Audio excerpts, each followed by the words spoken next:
인생은 시작도 중요하고 과정도 중요하며 마지막도 중요합니다. 그 중에서 마지막은 더더욱 중요합니다. 마지막에 잘못되면 다시 고칠 수 있는 기회도 없고 허물어진 것을 다시 쌓을 수 있는 그런 기회도 없습니다. 초기에 허물어진 것은, 초기에 잘못된 것은 고치고 다시 세울 수 있지만은 인생 마지막에 잘못되고 허물어진 것은 다시는 고칠 수도 회복해서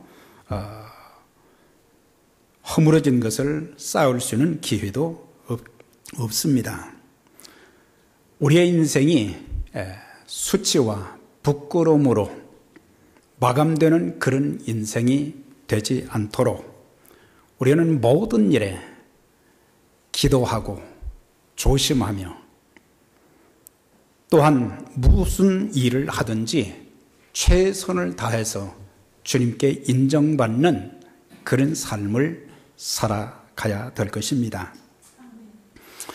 우리가 봉독한 본문 말씀 다 중요하지만 특별히 첫날부터 이제까지 그리스도 예수의 날까지 이 내용을 좀 주목할 필요가 있습니다. 빌립보 교회는 사도 바울이 개척한 교회인데 바울이 그 교회를 떠난 지 오랫동안 그 교회에 대한 참 기억이 너무너무 아름답습니다. 교회가 세워진 첫날부터 이제까지다. 이제까지라는 것은 바울이 그 교회를 떠나서 여러 교회를 또 개척하고 나중에는 복음을 전하다가 감옥에 갇히게 되었어요. 생사를 알 수 없는 앞이 캄캄한 그런 삶의 여정 속에서도 이제 그 교회가 개척한 날부터 시작해서 11년 동안까지 쭉 지내오는 과정, 참 아름다운 모습으로 교회가 성장하고 또 하나님의 선교에 귀하게 쓰임받았는데 이제 주님께서 은혜를 주셔서 그리스도 예수의 날까지, 그리스도 예수의 날까지는 언제를 말하느냐? 주님의 재림을 가리키는 것입니다. 우리 주님이 이 땅에 다시 오시는 그날까지 아름다운 모습으로 세워지게 해 주실 것을 확신하고 있는 것을 보게 됩니다. 오늘날 이 땅에 참 많은 교회들이 있습니다. 뉴욕에도 500개 이상의 한인 교회들이 있습니다. 모든 교회들이 처음 개척을 했을 때는 직분자들이 얼마나 순수하고 겸손하게 교회를 사랑하고 섬겼는지. 그런데 오랜 세월이 지나가면서 그 순수한 마음이 사라져 버리고 겸손한 마음이 사라져 버리고 모든 것을 사랑으로 섬겼는데 이제 세월이 지나면서 변질이 되어 갑니다. 아름다운 변화가 계속돼야 되는데 아름다운 변화보다는 안 좋은 쪽으로 변질이 되어지고 본질을 붙잡고 본질은 예수 그리스도의 복음이잖아요. 본질을 붙잡고 씨름해야 되는데 본질은 간 곳이 없고 비본질적인 것, 별로 중요하지 않은 그것을 가지고 서로 언쟁을 하고 멱살을 잡고 그 다음에 비판을 하고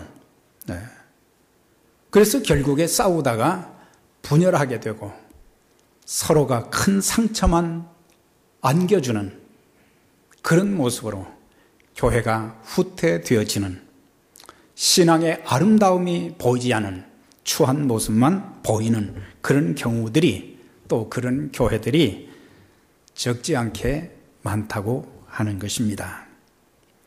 우리가 섬기는 에베네셀 선교 교회는 빌립보 교회처럼 처음 교회를 시작한 날부터 지금까지 어려움은 많이 있었지만 서로 다투지 않고 큰 소리 내지 않고 서로 사랑 가운데서 용납하면서 힘든 중에도 교회를 섬겨왔고, 또한 복음의 그 중요한 목표 거기에서 변질되지 아니하고 아름다운 모습으로 조금씩 성장하며 주님 나라 확장에 귀하게 쓰임받는 그런 모습, 참 아름답고, 우리 모두도 그런 아름다움을 우리 생명 다하는 그날까지, 주님이 이 땅에 오시는 날까지 그냥 교회가 아니라 그리스도의 피로 값주고 사신 아름다운 교회 모습을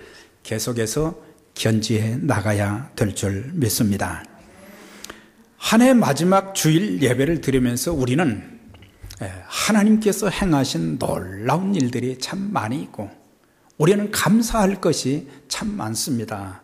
물론 아쉬운 것도 있고 부끄러운 것도 있고 그렇지만은 따지고 보면은 감사할 일이 너무 많고, 우리가 감사로 끝나지 않고 이제 새로운 한 해를 준비하면서 내가 어떻게 신앙생활하고 어떻게 주님을 섬기며 살아가야 될지 새롭게 결단할 수 있는 그런 시간들이 되어져야 될 것입니다.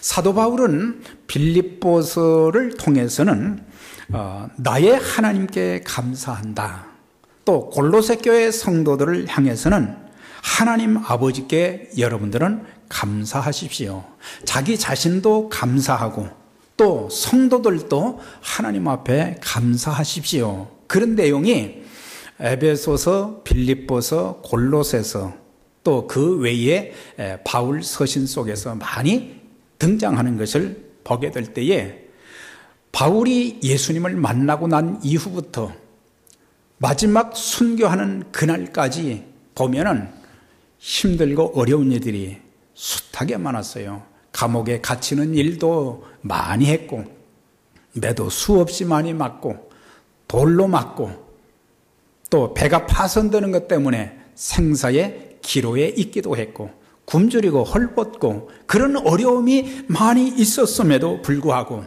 하나님이 그와 함께 하신 것, 하나님이 그의 사역을 책임져 주신 것, 또한 그를 통해서 많은 구원의 열매들이 영혼 구원을 통해서, 영혼 구원뿐만 아니라 교회들이 또 여기저기에 세워지는 그런 것을 보면서 감사한 그런 내용들이 참 많은데, 자, 사도 바울만 감사할 것이 있겠습니까?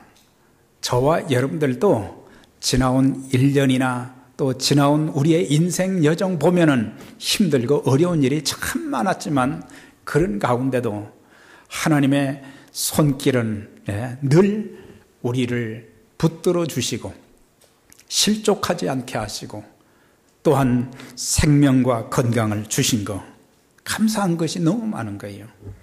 그래서 건강하게 살게 하신 은혜에 우리는 감사하는 한 해의 마지막이 되어져야 될 것입니다. 건강은 이 땅에 사는 동안 내가 가장 소중히 여기는 자산 중에 하나입니다. 돈을 잃으면 조금 잃는 것이고, 명예를 잃으면 좀 많이 잃는 것이고,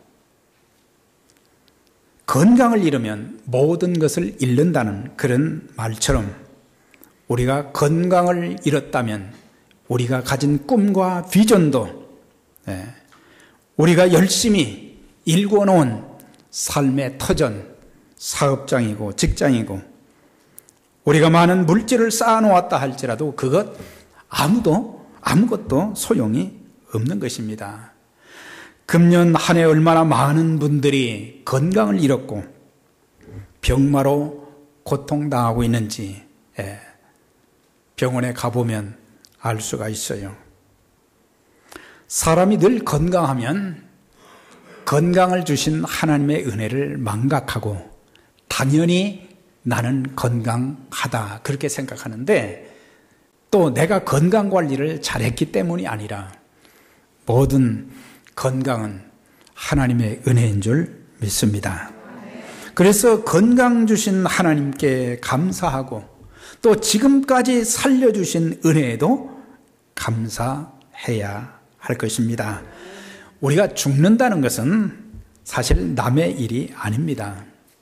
사람이 어느 날 갑자기 세상을 떠나는 사람들을 우리 주변에서도 또 지구촌 구석구석에서도 많이 일어나게 됩니다.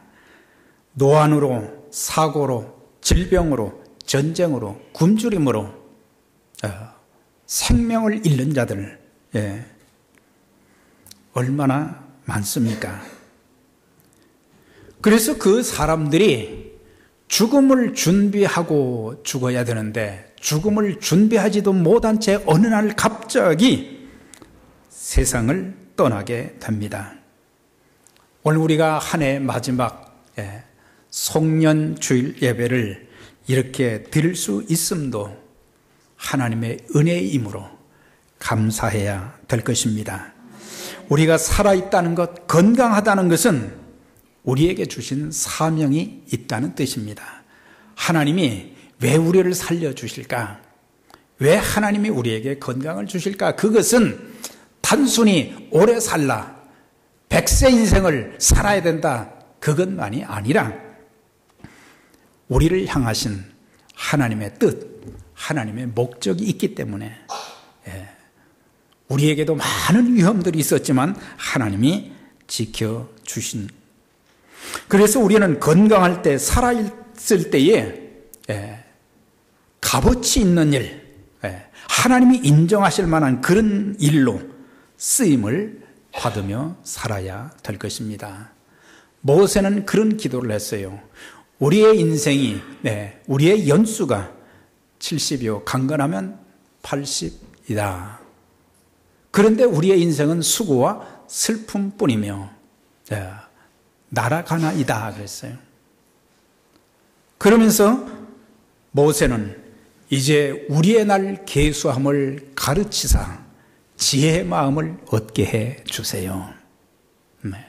우리의 날 계수함을, 우리 인생이 얼마나 남은 것 같으냐 이 말이죠. 영원히 이 땅에서 우리는 살 수가 없는 거예요. 그런데 이제 이 땅에 사는 동안 이제는 남은 인생이 얼마나 될까? 그걸 계수하면서 이제는 지혜로운 마음, 지혜 있는 인생을 살아야 된다. 세월을 낭비하지 말고 하나님 뜻을 알고 우리가 세월을 아껴가면서 지혜롭게 살 필요가 있다고 하는 것입니다.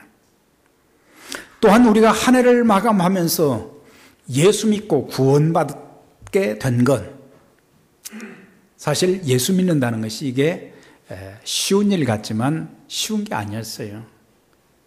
이제 부모님들이 신앙생활을 잘 하시고 또 자녀들을 위해서 기도했기 때문에 예수님을 쉽게 믿은 분들도 있지만, 불신 가정에서 예수 믿는 사람들은 참 어렵게 예수님을 믿었어요. 핍박도 많이 받았어요.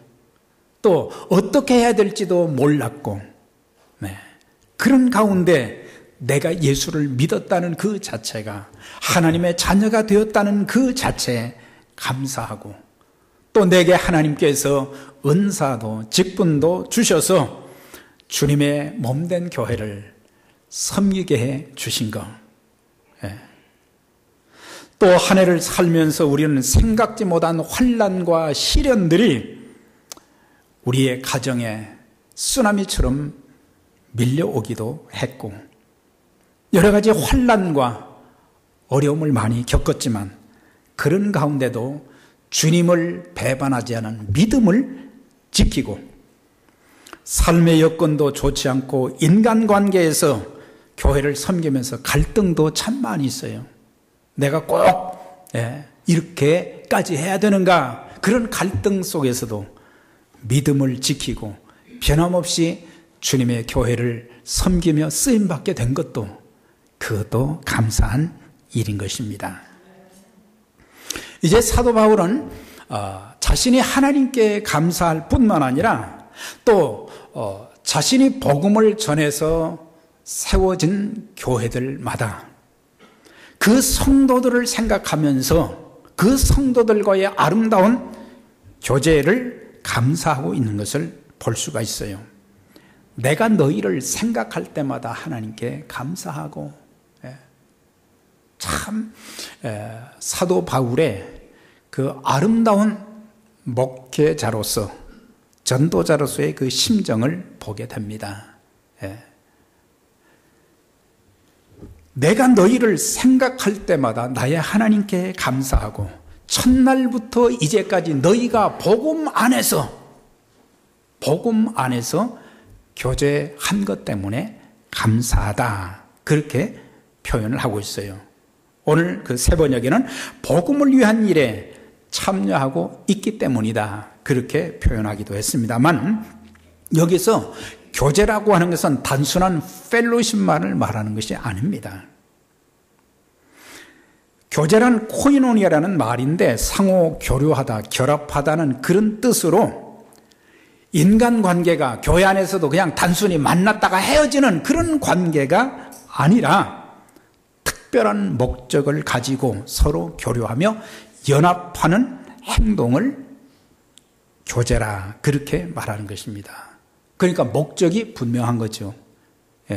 예수 그리스도의 복음, 그 목적 때문에 하나님이 만나게 해 주셨고, 또 그 목적 하에서 서로 친교를 나눌 때에 단순한 인간적인 친교만 나누는 것이 아니고 복음의 사역을 위해서 서로 협력하고. 그래서 영어 성경에서는 파트너십이라는 말을 썼어요. 파트너십, 같이 나눈다, 그런 말이죠. 그래서 우리가 하나님의 사역을 감당할 때 꼭 알아야 될 단어가, 펠로십 속에서는 파트너십, 그리고 코어퍼레이션, 서로 협동하는 것, 그 다음에 네트워킹. 이것은 우리끼리만 네트워킹하는 게 아니고 또 다른 예수님을 믿는, 예수의 복음을 전하는 그리스도인들과 또 교회들과 선교 단체들과 서로 상호 네트워크가 이루어져서 하나님의 사역을 효과적으로 감당할 수 있도록 그런 일을 해야 된다. 그래서 우리가 이 바람직한 그런 교제를 가지려면 신앙이 같아야 됩니다. 그러니까 바울이 믿는 하나님, 또 예수님, 바울이 전하는 예수님과 빌립보 교회 성도들이 믿는 하나님과 예수님은 같았다는 거죠. 같은 신앙을 가지고 있었다는 거예요.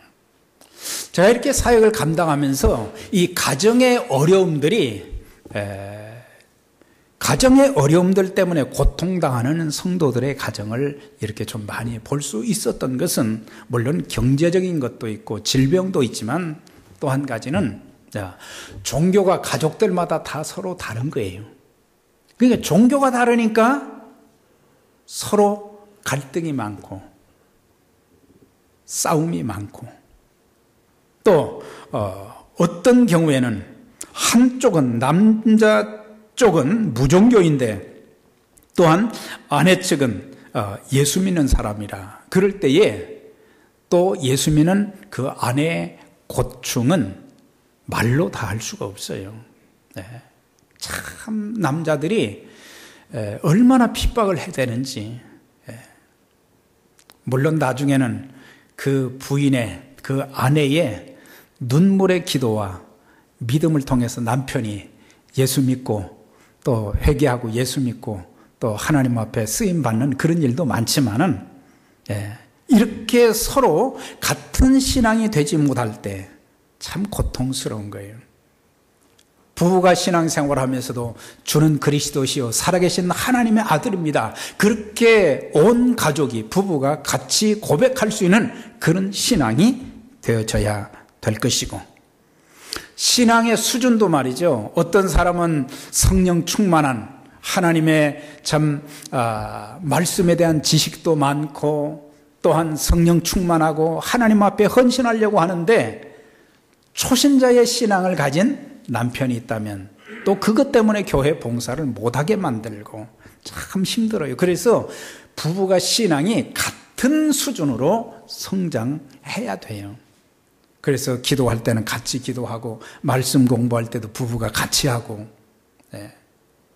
교회 봉사할 때도 같이 봉사하고, 그런 아름다움이 있어질 때에 아름다운 가정, 행복한 가정이 될 수 있습니다.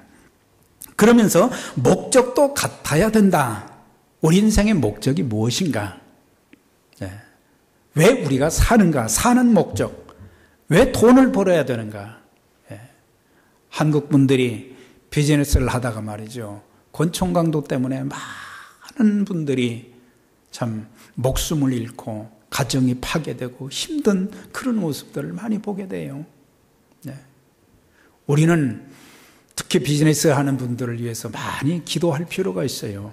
사업도 잘 되도록 하나님 축복해 주시도록 기도해야 되지만, 하나님이 그들의 생명과 건강도 지켜주시고 하나님 교회를 잘 섬길 수 있도록 그렇게 기도할 필요가 있는 거예요. 또 삶의 목적도 같아야 되는 거예요. 그리스도인들의 공통 분모가 뭡니까? 그것은 하나님의 영광을 위한 것이죠. 그러므로 너희가 먹든지 마시든지 다 하나님의 영광을 위해서라. 하나님의 영광과 복음이라는 그 공통 분모 속에서 하나님께서 우리를 만나게 해 주셨다는 것. 사도 바울은 로마 교회 성도들에게 우리가 살아도 주를 위해서 살고 죽어도 주를 위해서 죽나니 그러므로 사나 죽으나 우리는 주의 것이로다. 그러니까 무엇을 위해서 살아야 되는가? 무엇을 위해서 일해야 되는가? 사도 바울은 우리가 죽어도 주를 위해서 죽고 살아도 주를 위해서 산다.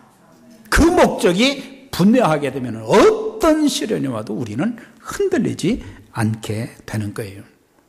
우리가 다른 사람들과 같이 이 일을 하다 보면 목적이 서로 다르기 때문에 결국 갈라지게 되고 많은 고통을 겪게 됩니다. 삶의 목적과 가는 길이 같아야 행복할 수 있고, 사역의 비전, 선교의 비전이 동일하게 될 때에 여러 가지 많은 어려움이 있다 할지라도 그것을 극복할 수 있는 거예요. 부부끼리도 마음이 안 맞는데 모든 성도들 마음이 어떻게 하나가 될 수 있겠어요? 선교의 비전, 복음의 비전, 사역의 비전이 같게 되면 좀 힘든 것은 그냥 양보하고 넘어가고, 그래서 자기 자신의 어떤 기분이나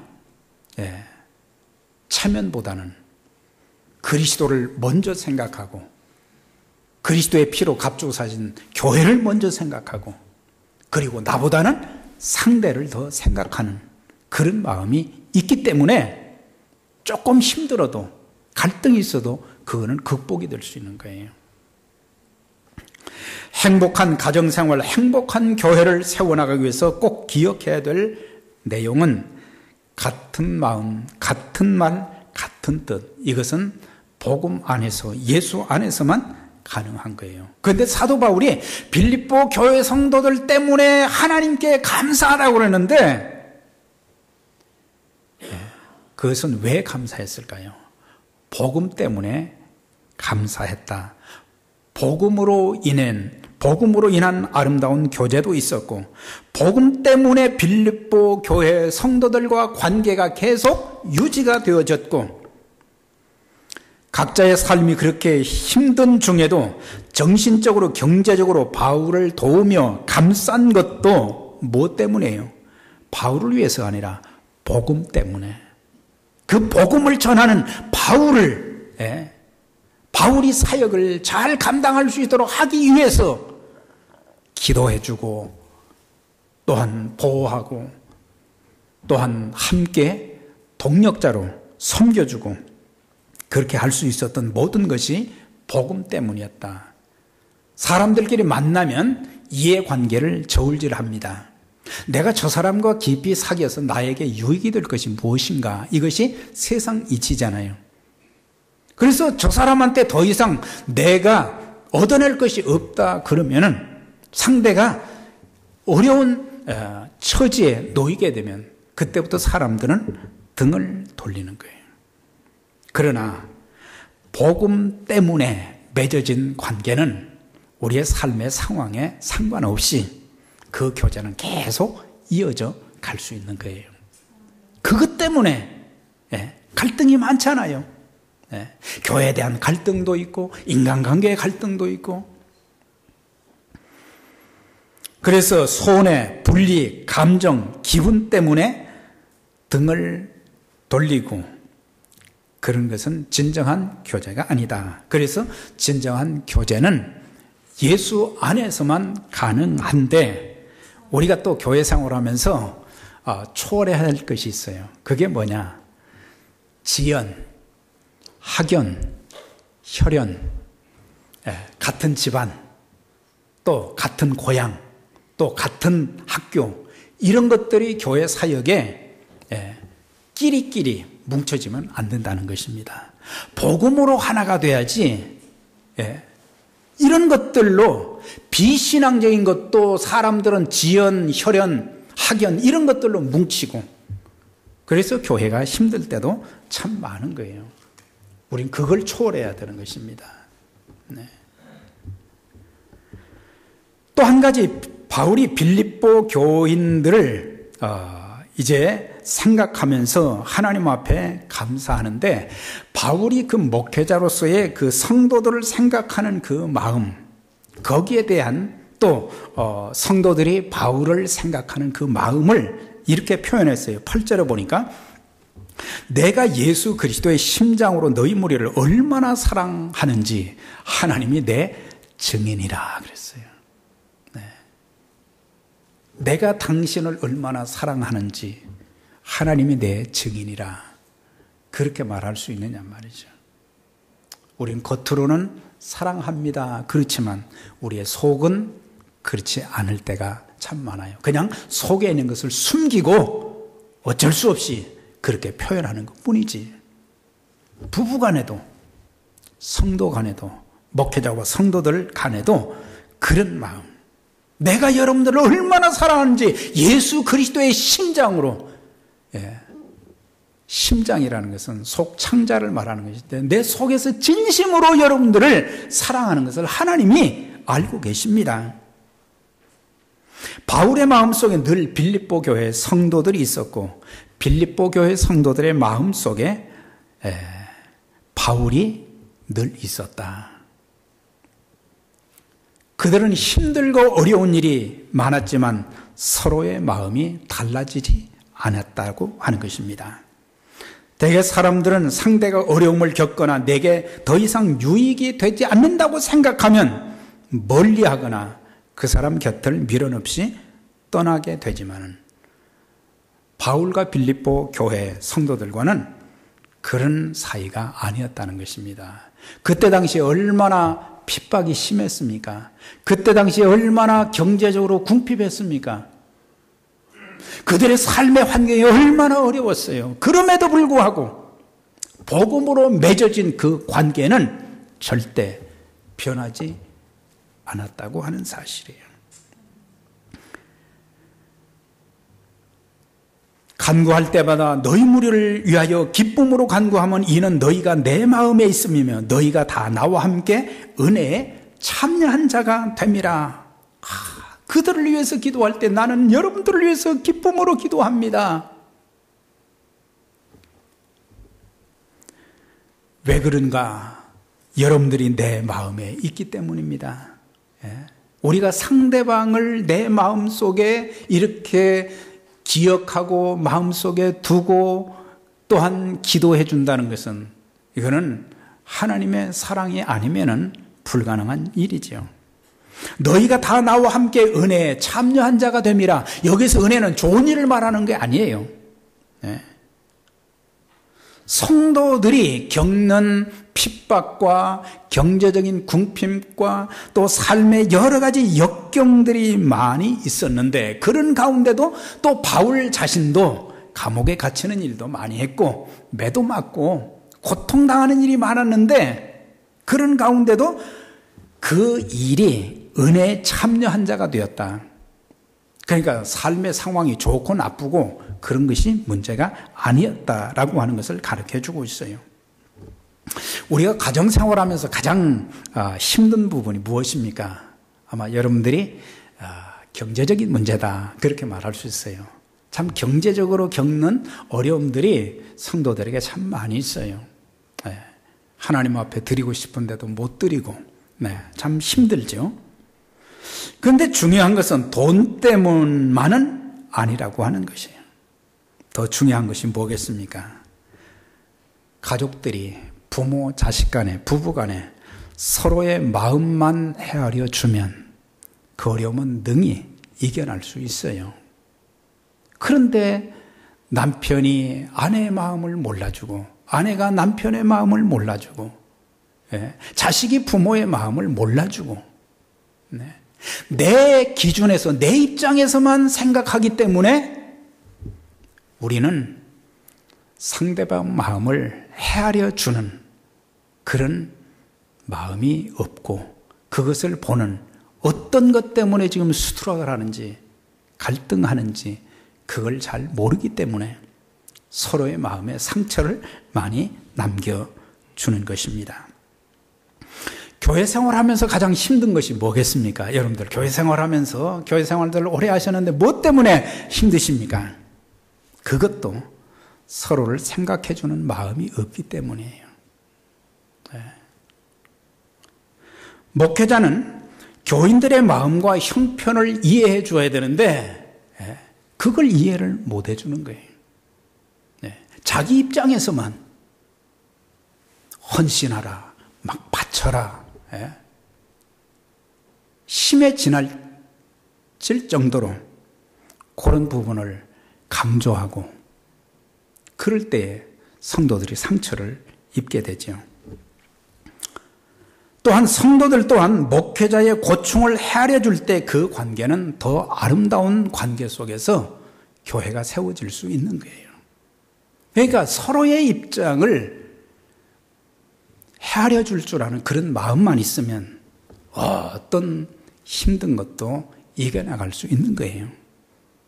그런데 우리는 마음이 없기 때문에, 또 상대방을 헤아려 주지 못하기 때문에 종종 우리의 아름다운 관계가 뒤틀려지고, 또 때로는 참 멀리하고 원수가 되는 그런 경우도 있어요. 그런데 사도 바울은 자신이 빌립보 교회 성도들을 얼마나 사랑하는지 그 마음을 표현을 했고, 또 빌립보 교회 성도들이 기도로 그의 사역에 참여해 주는 것을 감사해 한 것을 보게 돼요.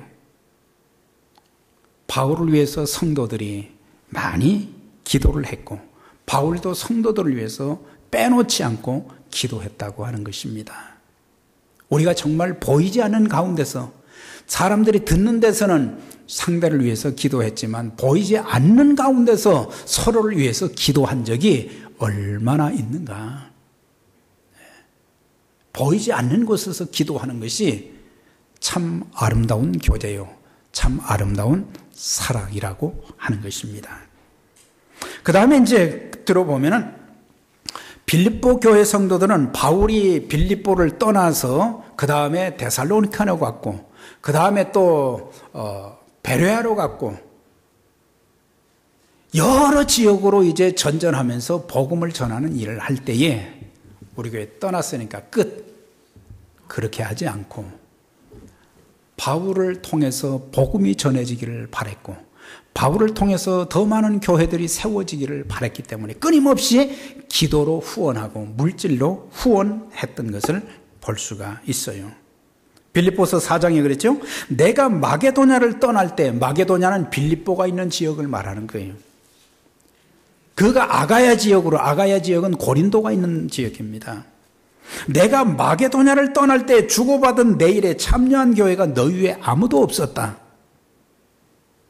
또한 데살로니카에 있을 때, 데살로니카에서는 3주 동안 말씀을 전하다가 쫓겨났잖아요. 폭동이 일어나가지고. 그런데 데살로니카에 있을 때에도 너희가 한 번, 두 번 나의 쓸 것을 보내었도다. 이는 받으실 만한 향기로운 재물이요 하나님을 기쁘시게 한 것이라. 단순히 돈으로 취급을 하지 않았어요. 이것은 재물이라 그랬어요. 재물은 뭡니까? 구약식 때 짐승을 잡아서 죽이는 희생재물을 가리키는 거예요. 단순한 돈이 아니라 그것은 그 돈을 벌기 위해서 얼마나 희생을 했고, 이것이 하나님 앞에 희생제물로 드려지는 것과 같다는 것을 말한 거예요. 그러니까 돈으로 측정할 수 있는 것이 아니다, 그걸 말하는 거예요. 사랑하는 여러분, 우리가 이 세상을 떠날 때 가져갈 것이 아무것도 없어요. 주님의 사역에 기도로, 물질로, 은사와 또한 몸으로 참여한 것만 남게 될 것입니다. 우리 모두는 하나님께 받은 은혜, 사람들로부터 받은 은혜를 잊지 말되 우리 생명 다하는 그날까지, 그리스도께서 이 땅에 다시 오실 때까지 우리는 감사하는 삶을 살고, 또한 내게 주신 모든 것으로 하나님이 기뻐하시는 거룩한 사역에 우리가 동참하면서 우리가 주를 위해서 산다면 이제 머지않아 영광 중에 이 땅에 오실 주님께서 그 모든 것을 기억하시고 우리의 눈에 눈물을 닦아주시고 칭찬하시며 상급을 주는 그런 날이 머지않아서 오게 될 것입니다. 착하고 충성된 종아, 내가 적은 일에 충성하였으니 내가 많은 것으로 내게 주리니 내 주인의 즐거움에 참여할지어다. 이런 칭찬과 상급이 평생 여러분들의 신앙과 섬김을 통해서 나타나지고 하나님 나라가 아름답게 확장되는 귀한 역사가 특별히 우리 에베네셀 선격교회를 통해서 더 많이 일어나기를 주의 이름으로 축원합니다. 전능하신 하나님 아버지 감사합니다. 송년주일 저희들이 하나님 앞에 감사하고 또 성도들께 감사해야 될 그런 많은 내용들을 바울과 빌립보 교회 성도들과의 관계를 통해서 우리에게 말씀해 주셨습니다. 저희들 참 감사한 일이 많음에도 불구하고 늘 원망하고 불평하고 짜증한 적도 많고, 또한 성도들끼리 서로 감사한 일이 참 많음에도 불구하고 저희들이 감사하지 못하고 아름다운 관계가 지속되지 못한 그런 때도 있었는데, 하나님 이제부터는 우리 주님 이 땅에 다시 오시는 그날까지, 우리 생명이 다하는 그날까지 복음의 아름다운 교제 가운데서 서로의 아름다운 관계가 이루어지고 주의 몸된 교회를 통해서 하나님 나라가 아름답게 확장되는 귀한 역사 있게 하시되, 언젠가 주님 앞에 섰을 때 착하고 충성된 종이라 인정받는 하나님의 자녀들 우리 모든 교회 될 수 있도록 축복하여 주옵소서. 예수님 이름으로 기도드리옵나이다. 아멘.